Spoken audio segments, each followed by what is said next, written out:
looks like we've got about 30 people signed up. So thank you all for joining us.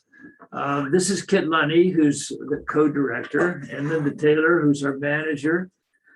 Sneaking in. Can we see? Hold on, come on. There we go. You can get all three of us. And then Shalise, I'm not sure if she's on or not. I haven't had a chance to look through the names, but Shalise is also part of our team. So we're really grateful that you're making the time. And we have a number of SINSIs who are our guest experts today. And looks like you'll be able to see their faces.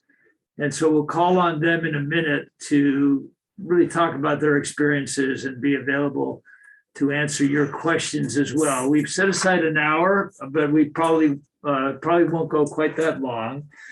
As all of you know, basically SINSI is a celebration of public service, and it's Princeton's sort of premier effort to promote that in the federal government, in the administration, the administrative branch of the executive branch of the federal government.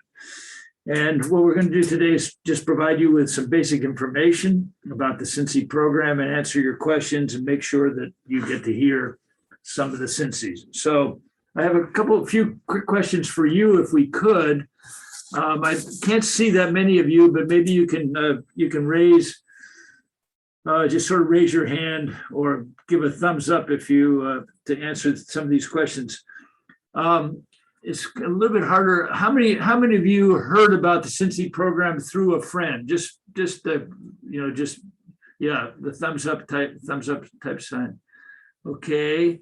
How many of you heard it through email of some kind, either a department email? Yeah, either hands up or thumbs up. Okay. A few of you. How many of you heard it, saw about this open house from posters? Okay, a couple people. The prints, how many people read about it in the prints? Yeah, still okay. So it looks as if, Eric, it looks as if you're very well informed. You've heard about it from just about every source. That's great. Thank you. And how about it from your department or some sort of official communication? Again, a few. Okay. So no single way. How many of you are interested in the intern program?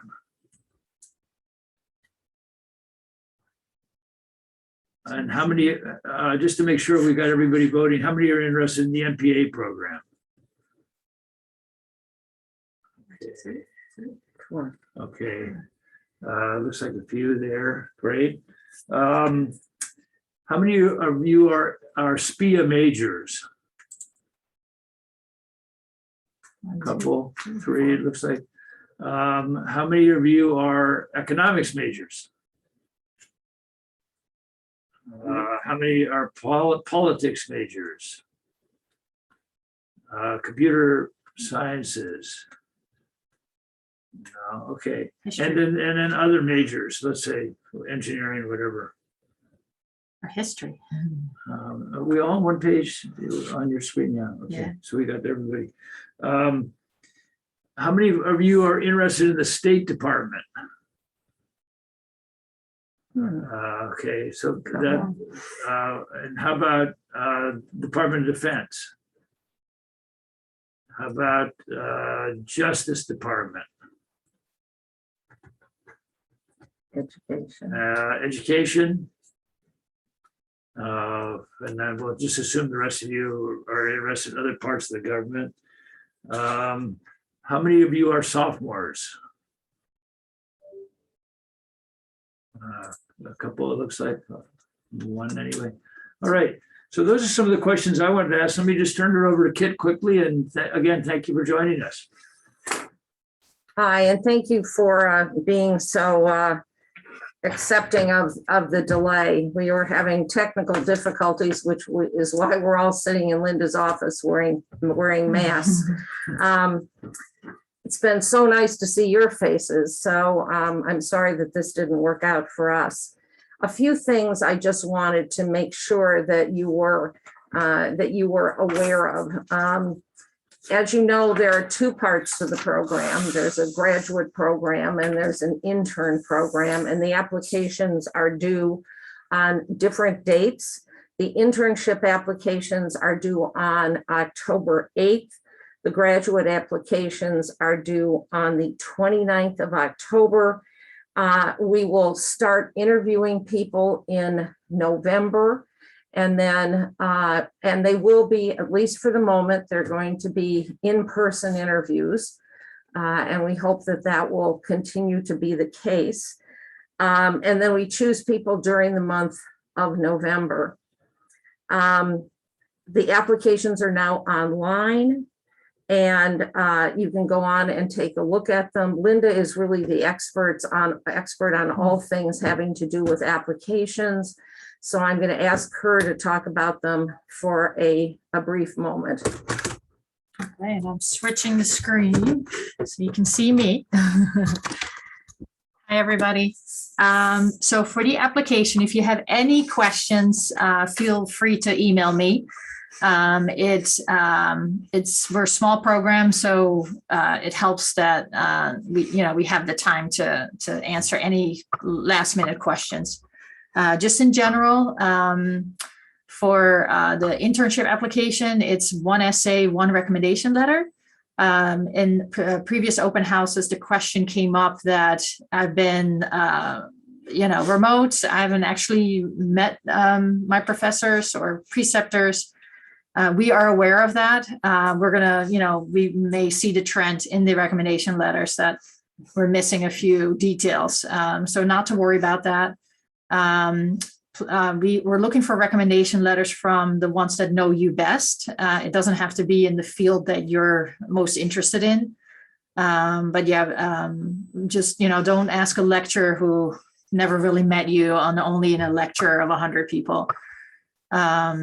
So you also have the option to ask your preceptor, see if then the lecturer can co-sign the recommendation letter.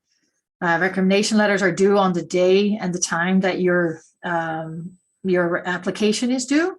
If there's an issue, just have the recommender email me and, say if they need a little more time, that's fine as well. But we do ask for you to start emailing recommenders now, so you give them plenty of time to write a letter. Also, for the graduate application, it's 3 short essays and 2 recommendation letters from within Princeton. It can also be from a lecturer who has taught here no longer, that is fine as well. And then 1 work-related recommendation letter. And again, if you have issues with the applications, last year we had somebody that accidentally uploaded a lunch menu instead of an essay, which I appreciate it if they were giving me free lunch, but I would then also contact you, say, hey, did you mean to do this? So definitely, we keep an eye on all that as well. And I think that's it on the applications. So yeah, it's in GPS. The link is also on our website. Again, questions, always email us. We're fine with that. Does anybody have a question for me regarding the application? Wow, you guys are good. Back to Rick and Kit. There we are. So one of the things I'd like to stress is that we are looking for all majors. This program is run out of SPIA. We like SPIA majors, but we like other majors as well. And in fact, every year there is a mix of majors in a variety of areas, usually econ, history, sociology, various sciences, computer science. So it is not just limited to SPIA. One of the things, and the SINSIs can talk a little bit more about this when they get on, is that it really is a high-touch program, and it's an amazing community. When we pick this next new group, we will have about 112 SINSIs that have come through the program. Some of them are interns, some of them are interns and graduate students, some are graduate students only. but they're all over the country and they're all over the world, and everybody is there to help you. And in fact, that's another thing that I would like to stress is that if you have any questions about SINSI, and you'll hear some of them speak, I mean, there are 17 SINSIs on campus, 10 interns, 7 in the graduate school, plus another 9 on rotation, plus a huge group that are out in the community. Go and look at their bios. If you want a suggestion about somebody to talk to, call one of us, call Linda, call one of the SINSIs they're going to give you some of their information. And I think you'll find it really helpful to hear about their experiences. For some of you who want to go to state, and I'd say this is true also for the intelligence services, you have to pay attention to those applications. Usually by this time, state has put up their application. They have not this year. It's supposed to happen in the next couple of weeks. You need to file it separately from your SINSI application and pay attention to it when you get a letter from them. But we cannot place you in state as an undergraduate intern without your having filed that application. And the intelligence services are slightly different, but yes, if you're interested in them, you need to file the separate application there. And if you're trying to figure out which offices, I mean, we don't hold anybody, and we don't go and say, well, you only said education, so we're not going to talk to you about anything else. We will help you choose offices, and particularly at state, we will do that. If you applied once, apply again. Many of the SINSIs did not get the internship the first time that they applied, or if they applied for the internship and didn't get it, they then became graduate fellows. So those are sort of my background. What I'd like to do is draw on some of the SINSIs who are online, because they're the ones who can really tell you more. So I'm just going to go sort of how they appear on my screen. I can see Ashley and Isra, you're up there. You figure out who goes first. Okay, I'll go first. Hi, everyone. My name's Ashley Morales. I'm a senior in the SPIA department. Can everyone hear me? Okay, perfect. I'm a senior in the SPIA department, and I was blessed to be a SINSI this summer. I worked for the Department of Justice in their Civil Rights Division voting rights section, which was a really freaking awesome time to be in the voting rights section for those of you who are following voting rights law stuff this summer. I guess a little bit of background about me. I hope to be a lawyer in the future, and I'm first gen professional. So I really didn't have a lot of people in my network to ask about what it's like to be a lawyer and learn those types of experiences. So being able to be in the Department of Justice, but also be connected to all of these SINSIs, a lot of whom are pre-law and lots of other stuff too, was really, really fruitful for me. And when it came down to applying for the DOJ, Rick and Kit were great resources for that, as well as SINSIs that came long before me, who I could just email and they'd answer instantly and answer all of the questions that I had. And overall, I'm really, really grateful to have been chosen to be a part of this experience, and I hope to pay it forward too. And I'm not sure what else I needed to say, but I love SINSI, so if you have questions, I'll put my number in the chat. So, yeah. Hi, everyone. I'm Isra. I'm also class of 2022 like Ashley, and I was also one of the SINSI interns last year. I'm also a SPIA major. I'm really interested in conflict resolution, post-conflict stabilization and institution building, and those kinds of issues primarily in the Middle East and North Africa. So this summer as a SINSI, I had a chance to work at the State Department in the Bureau of Conflict and Stabilization Operations in their Office of Near Eastern Affairs, specifically on the Levant Iraq team. So I worked primarily on Iraq policy policy in the months that I was there. And it was like truly a phenomenal experience. Going in both as a SINSI and sort of as an intern at State, I really had the chance to kind of work on real policy issues as they were developing, like in real time, respond to events on the ground. There was a lot happening in Iraq this summer. There was the US-Iraq strategic dialogue. I got to work on things related to that. I got to work on like longer term research projects and, brief senior level officials on my findings, and was really supported both by the people I was working with at State and by the SINSI community, and sort of allowing me to be able to do that. And like Ashley said, I want to reiterate how just sort of important SINSI was in getting me to that point, both from like figuring out which office and state aligned most perfectly with what I was interested in, which is like conflict and the Middle East. And somehow like I was able to find a place that really melded those two things together inherently, like in the job. Rick and Kit and Linda are just always available for like any questions, anything you might need, whether it's like just like a general question or it's like a broader, like, what do I want to do with my life after this? Where can I go? Those kinds of questions. So they're super, super great and at like making time to meet with you. And the same goes for like the rest of the SINSI community. Like I've definitely called up a bunch of SINSIs and just talked about what they've done and like learned from them. And that's been incredibly valuable. So like Ashley said, if anyone has any questions, please feel free to reach out either about SINSI or about State. I love this program. It's like helped me find what I want to do for the rest of my life. So always happy to chat. Fabulous. Thank you. Thank you both. Matt, I think you're the next on the screen. Hi, everyone. I'm Matt. I'm also a senior this year in the SPIA. I was originally class of 2021, but I took a gap year last year. So I'm a senior this year. I was an intern in the Justice Department in the Civil Rights Division.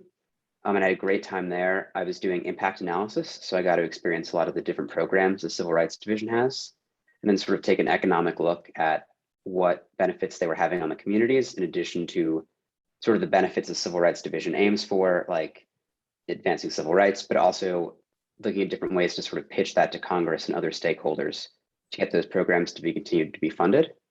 I can just echo what Ashley and Isra have said. The SINSI program is amazing. Not only Rick and Kit, who did a really great job helping me find the internship, but also all the other SINSIs who I've talked to and who have really helped me feel a part of the community and sort of pointed my way to different opportunities. So, and again, yeah, if you have any other questions, I'll put my phone in the chat and you can text me or email me. Great. Thanks, Matt. Crystal and Jack, we're moving on to the graduate fellows, although Crystal was also an intern. Hey everyone, I'm Crystal. So as Kit said, I'm currently an MPA 1 and a SINSI graduate fellow, but I started off as an intern. So in undergrad, I studied sociology with a focus on K-12 education, specifically looking at kind of racial and income disparities and ways to address equity in the classroom. So during my time as an intern, I had the privilege of working at the Corporation for National Community Service, also known as AmeriCorps, in their Office of Research and Evaluation, trying to evaluate some of their models and some of the newer AmeriCorps programs going on that summer. I mean, completely unbiased opinion. I think SINSI is amazing, and that summer really helped me figure out or open up the possibilities of pathways for me and the ways in which I could make change in education. So one of the biggest debates I've had is kind of like, do I do nonprofits? Do I do research? Do I do government? And SINSI really gave me the opportunity to explore that kind of government and policy side at a level that I hadn't been exposed to before, which has really helped me kind of frame my thinking there. Also got to meet some amazing people, both at AmeriCorps with like my colleagues that I was working with, who were all brilliant, and within the SINSI community. Sorry, this mask is difficult. But all of the current SINSIs are just so like open and warm and welcoming. Like feel free to cold call or email, whatever, any of us. And everyone's just always super, super happy to answer any questions that you have. But yeah, so if you're debating or if you're interested in education or interested in whatever, really feel free to reach out and I'm happy to answer any questions. Yeah, thanks, Crystal. I will jump in. My name is Jack. Crystal is generously letting me borrow or split a pair of AirPods. I've never done this before, so it's a fun experience for me. I'm originally from Long Island, New York. As an undergraduate here, I studied economics. Previously, I worked with the Consumer Financial Protection Bureau in the Office of Equal Opportunity and Fairness. And that was actually not through SINSI. So I'm one of the SINSIs who applied for the internship, was not accepted, but applied for the MPA program and was admitted to that. So I'm happy to talk about that experience. I'm also happy to talk about trying to navigate USA jobs and get an internship with the federal government in routes other than for SINSI. I would say that the ways in which the SINSI community has made the most difference for me already is that during that summer when I didn't get the internship, Rick and Kit were great resources and mentors for figuring out how I could make the most of my summer at the CFPB. And then after getting accepted last year, it was a really overwhelmingly positive experience with being welcomed into the community. People who I had never met, emailed me and reached out to me to welcome me into the community because something in my bio had resonated with their past experiences. And I would just say that if you don't get the chance of joining at the beginning, keep on trying because it's definitely worthwhile. It's, I think, one of the best ways to enter federal service right out of undergrad or even during undergrad.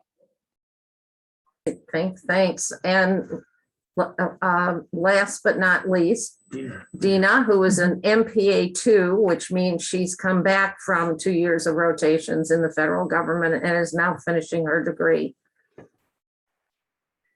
Hi, everyone. My name is Deena Chachrani, and I'm a SINSI graduate fellow in the second year of my MPA program.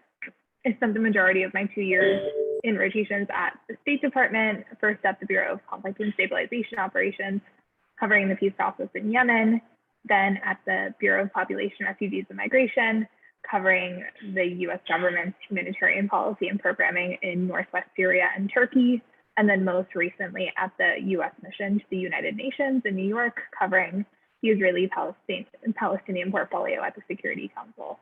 So I think some takeaways coming out of undergrad, I truly believe that SINSI was the best step I could take to start my career as a public servant. Through my rotations, I've had amazing exposure and experiences to really high profile policy discussions and events.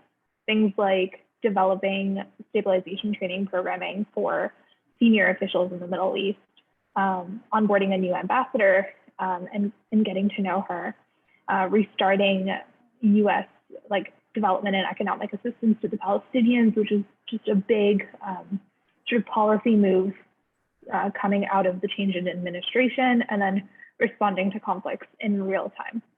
And just to echo what others have said, SINSI is a very tight-knit community. It's a high-touch program, and Rick, Kit, and just any SINSI that has been through the program are incredibly invested in helping you get the best experience possible during your 2 years on rotation, and also in navigating next steps for your career post-Princeton. So I'll leave my email in the chat box, and please message me if you have any questions or would like to chat more. Great, thank you so much, Deena. And just to make sure that people know, we tend to be a little DOJ and state heavy in this group of SINSIs. We had 2 SINSIs start in the federal government this morning, one at the CDC in Atlanta and the other one at Health and Human Services Global Affairs out of DC. So it's a wide-ranging group. So before we do the Q&A, maybe we could just, each of you could quickly introduce yourselves. We'll just call on you based on the order that you're on our screens, and just tell us we see your name, but your name, your hometown, what you do on campus or something, just a quick identifier, 30 seconds or so. Kathleen Song, you're at the top of our frame here. Sure thing. I'm Kathleen. I'm a junior right now. I'm coming off of a gap year. I'm in the Civil and Environmental Engineering Department, and I'm really, really interested in environmental policy and sustainable development, and working in federal government in those capacities. Great, and we've had some really terrific SINSIs from your department, so that's great to hear, Kathleen. Thanks. Mary Elizabeth, you're next. Hi, my name is Mary Elizabeth. I use she, her pronouns. I'm from Atlanta, Georgia, and I have worked primarily in electoral and like semi-electoral organizing in Georgia in the past 2 election cycles. Good, nice going. Eric, you're next. Hello, my name's Eric. I use he, him pronouns. I'm from Chicago, Illinois. I'm a junior in the SPIA department, and I'm really involved on campus. I'm on the board of the Princeton Committee on Palestine, and we do a lot of activism and educational awareness surrounding the plight of Palestinians and try and raise awareness and like events surrounding that on campus, particularly because it's so under discussed in the US and in the West generally. So that's what I primarily do. Great, thanks. Philip, I see you next. Hi, my name's Philip. I'm a junior in the Civil and Environmental Department on the Environmental Engineering track. I've been focusing a lot on like environmental policy. And last summer I did work for a nonprofit organization in Vietnam focusing on environmental policy. So pretty interested in that. Great, thank you. Sydney. Hi, I'm Sydney. I'm a sophomore. Currently undecided in terms of major, mostly between SPIA and econ, but just collecting prerequisites for a couple different things. I'm from Denver, Colorado. In this past summer, I interned for Senator Hickenlooper as a legislative intern with his Commerce, Technology, and Transportation Leg team. Great, thank you. I see your name. I think it's Khalif. It's Caleb. Hi, I'm Caleb. I am currently a junior in the SPIA department, and I'm focusing on the environmental track. I am from China, and also I am from California, and I am mostly interested in environmental policy and environmental issues. Great, thanks. The audio track was a little bit tough, but I think we got it. Maya. Hi, my name's Maya. I'm a sophomore and a prospective econ major. I'm from San Diego, California. On campus, I'm on the Federal Reserve Challenge team. So I've been working with team members and Professor Alan Blinder to come up with policy proposals to propose in the Federal Reserve Challenge before the board. And as well, this past summer, I interned as a research assistant for Professor Alexander Moss, where I studied economic inequality in Brazil. Great, thank you. Sareen, is that how you say your name?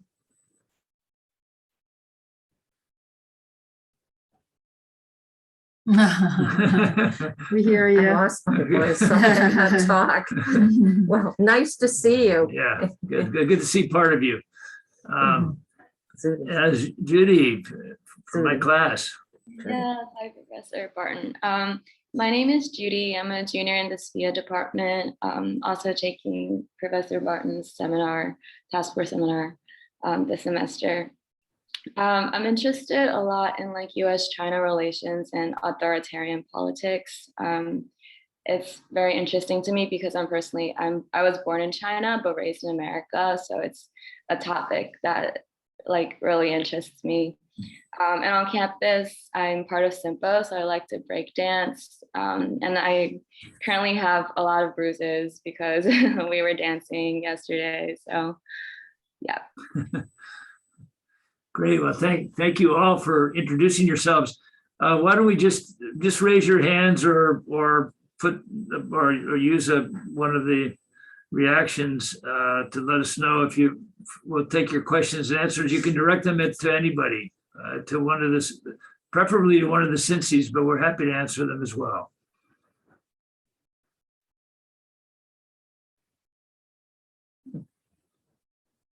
Yeah, Judy. Yeah, regarding internships, like from a variety of different like state, federal departments, is there or like, how do you get notifications about them? Or like, is there a place that you check for them? Because I don't know, like sometimes the websites aren't updated and you're not sure what's being offered. Is there, in your experience, like one place you go to or how you receive notifications about them? Well, I'd say there's probably no one place that one goes to find it out. and a lot of them don't necessarily do specific notifications. So for example, if you're, the State Department's the easy one, except they haven't posted. But so you literally can just go online and you go to state.gov, put in internships. You can sign up to be notified when their applications go up and what the due dates are. And they do have a three, so they have spring, summer, and fall. We are what we do is the summer, but you can also go on and you can get notified and you can just check back. DOJ, Office of Civil Rights sort of has a centralized, at least index to what they are, but everybody runs their own program. So if you're interested in voting rights, you have to go to voting rights. If you're interested in disability rights, you go to disability rights. So there's no sort of one stop and they fan you out to the rest of the place. I mean, what we tend to do is short stop all of that. I mean, with state, we can't, you have to go through that program. But one of the first things we do when we get our interns is we talk with them about, you know, what their interests are, where they might want to go. And usually we have a contact in that program, in that particular part of the Justice Department, and we'll just contact you directly. I mean, you can find stuff in USA.jobs. I am not a huge fan of USA.jobs. I find it cumbersome. I find it, you know, it's sort of like taking your CV and throwing it to the wind and maybe it'll stick somewhere. I mean, some people may have gotten jobs there. I don't know many. So it really is much more going on an individualized basis, but there's no problem checking USA.jobs because they probably have the widest range of things that are listed. So the good news is that we have a number of pipelines. So offices and bureaus and departments and agencies that have had a SINSI typically want another one. So that's something we introduce you to, plus the people we know. And so that's a way to personalize this effort, because at the end of the day, getting the right supervisor and coming up with a good plan is what really makes these internships or the rotations work. So we'll help you with that, Judy, but they're probably the most rigid, the most predictable and rigid ones are the State Department and the intelligence community, as Kit mentioned. And the intelligence communities in particular, their deadlines are like last year. So as for example, good for sophomores, right? If you're a sophomore, you know, go online because you can apply in the springtime. And sometimes you may not even hear from them for 2 years. So it's a little strange. But they're also more active recruiters. They take in more talent. So I hope that answers your question. Does that get you started, Judy? You know, I give you two other things though. I mean, Princeton has so many resources. So, you know, they're in career services, tracks, internships. Liz Cho, who just started in the undergraduate office at SPIA, does the same. Steve Gump, if you want to do fellowships. So, I mean, there are a number of different places you can go to try to find out. So, for example, for those people who are in econ, I mean, Jack, how did you track down your job the summer before? Yeah, I was just going to jump in and say that it is possible to find a job through USA Jobs. There's different ways that you can filter for, you know, summer internships or jobs that they're looking for students or undergraduate students. So I'm happy to talk about that. One of my projects at the CFPB was actually crunching some job application numbers, and they get a lot of applications. So if you apply to jobs and you don't hear back, like, don't necessarily feel bad about that or be discouraged about that, because it is a little bit of a crazy numbers game, which is all to say that the SINSI program is a huge privilege in that it's funded, so you don't have to go through a lot of the traditional pipelines to get a paid internship. There's more flexibility when it comes to unpaid internships in the federal government generally. Great. Judy, I hope that starts to answer your question. Who has the next question? I wanted to ask both to Rick and Kitten as well as to the former SINSIs about the process and sort of the viability of doing an internship in like an embassy or a consulate in country with state. And obviously that is like, dependent on many things, COVID being a primary one, but how that has worked previously and like how those placements generally happen. So when you really, there are only two ways that I'm aware of. One is you go through the State Department application process and they ask you for a couple of preferences and you check an embassy off or a consulate, you check it off on that application. And we would advise you to probably stay away from Paris and Rome unless you have some really, or London, unless you have some, or maybe Tokyo, unless you have some huge advantage, some natural advantage. But we've been successful in helping people. Your application goes in before you're selected as a SINSI, but the selection by the State Department in terms of your assignment is not done. It's not done before you're selected. So we can sometimes contact the bureau or the embassy, and if we know somebody, and just let them know, look out for this, look out for Eric because he's a really great candidate, and these are the reasons he'd work with you. So that's one way. The other way is USAID is much less formal. We've gotten close to having some overseas assignments with AID with interns, but they were slow developing and the timing did not quite work out. But that's a possible second way that you can get, and that would be independent of the State Department process. So I hope that sort of gets you there. Yeah, I think. the only other thing I would say is the challenge is you only get to list two places when at the State Department, and then they go from there on that. It is unclear whether they will be sending people overseas. Right. It's unclear. They're not even sending out people from their newest classes of foreign service officers overseas. Yeah. So if you use both of yours to say an overseas slot, it may be a non-starter and they get so many applications that they won't come back and say, geez, we're not sending anybody overseas. You just won't hear anything probably. Is that, you have a follow-up to that, Eric? No, that answered it. Thank you so much. Okay, great. Thanks. Who's next? Yeah. Philip. So I just want to confirm. So with SINSI doesn't help so much when it comes to the application process. We're going to have to apply to these to each department separately, but SINSI more so provides funding. Is that how the program functions? Correct? Not quite right. We'll help you a lot with your application, but so we'll help you with your application as well as with the funding. And the funding obviously makes you a more attractive candidate to a lot of people. But the State Department has a requirement that you be accepted by them.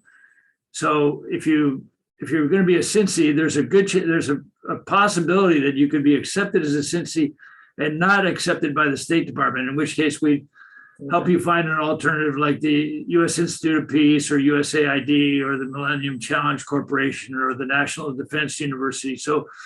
But yes, at the end of the day, you learn how to get a job at the same time that you win a fellowship. Yes. But I think it's not quite as cut and dried as that. I mean, in some places, we have people and we just call up and say, how'd you like a SINSI? And then you have to follow up on it. You still have to make it happen. You have to follow up. You have to talk to them. They have to talk to you. Often there's a form that you have to fill out, or at least a cover letter that you need to send, even in those instances. And the hidden, in some departments, the security clearance is a major headache. In other places, they just check your criminal record and your credit history, and that's about it. So some take a day and some take an indeterminate amount of time. I mean, right up until you're ready to start your internship. But anyway, we're there to help you at every step of the way. But yes, you've got a real responsibility. And then second with that, so the July or October 8th, I think that was the date. Yeah. So is that just to apply to SINSI, that we would not need to also submit our applications to the State Department or to the different departments by then, or not? Or For the State Department, if their application is up, you have to file a separate application. Not if you're a graduate student. If you're a graduate student, we have a standing memorandum with them. And so it's a very different process. That probably is also true about the intelligence groups. Other than that, no, I mean,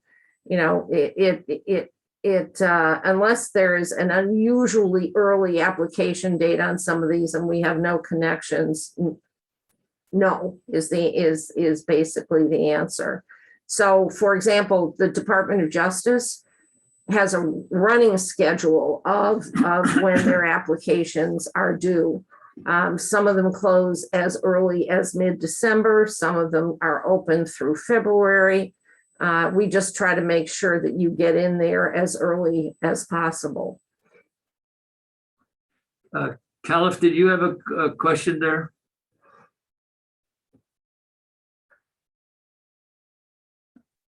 Go ahead. I put it in the chat because you can't really hear me that well.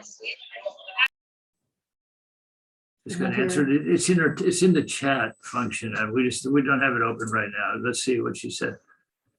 Yes, did we just answer it for you? Yeah, you do apply concurrently. Make sure the deadlines for the State Department are inviolate. You cannot violate those. Okay. But they've been very slow in getting up their applications this year. So they're actually trying to refine their system a bit, and they've been getting better, although the security clearances are still a headache.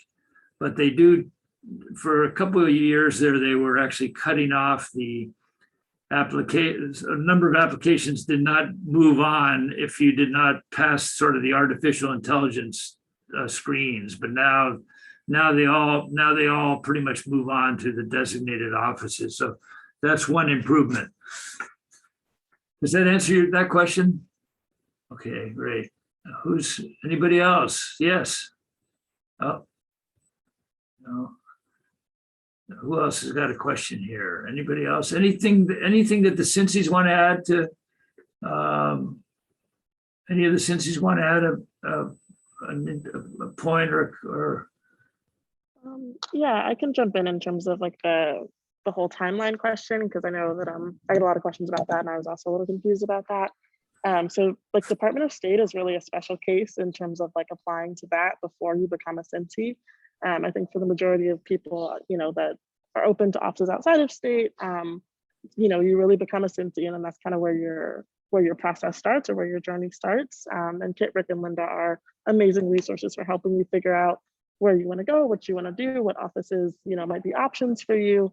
And then, graciously connecting you with people that they personally know in those offices. So for me, just to give like a practical example, it was really a matter of talking through my interests, looking at, so I'm interested in education. The most obvious choice was Department of Ed, but Kit and Rick really helped me find some other offices that were doing things that were related to that, that were also of interest, and then kind of connecting me with people that they knew in that office, who then connected me with other people that they knew, who I ultimately, interviewed with and sent my resume and cover letter, etc. So it really is kind of a fluid process of kind of a level of agency for you, of course, in terms of like figuring out what you want to do, but then like a ton of support from the SINSI office. So it's definitely not just throwing you out to the wolves, expecting you to find something by yourself sort of process. As much as possible, we want to put you in touch with people that we think will be great supervisors, because we think that's the number. It's an 8 to 10 week experience, the summer experience, and then reach real clarity in terms of what you're going to be doing. So you have something that's stimulating and challenging. Those are probably our points of emphasis. And then, of course, the fellowship is really like a MacArthur Genius Award. I mean, it's about, it's about a $250,000 plus fellowship. So we're really investing in you. And so we want to make sure you're successful.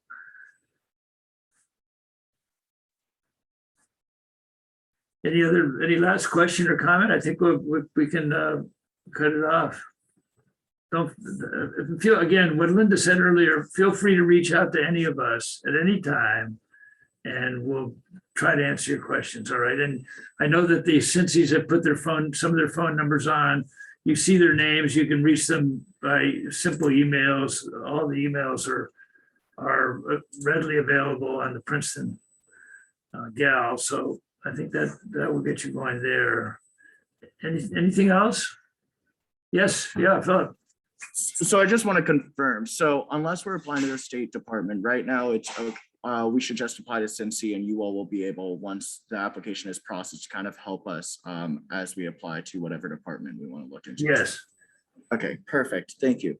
Yeah, thanks, Philip. Thanks for clarifying. And if that doesn't keep you from studying or thinking about options or seeing who you think is doing interesting stuff, all that's helpful. We've had people at the Federal Reserve, just about any part of the federal government that you can think of. We've probably tried to drop somebody in at some time or other. And they all were successful, so it makes it easier for the rest of you. Okay, well, thank you all very much. Thank you. Look forward to getting your applications. Thank you. Bye. Bye. Bye. And it's So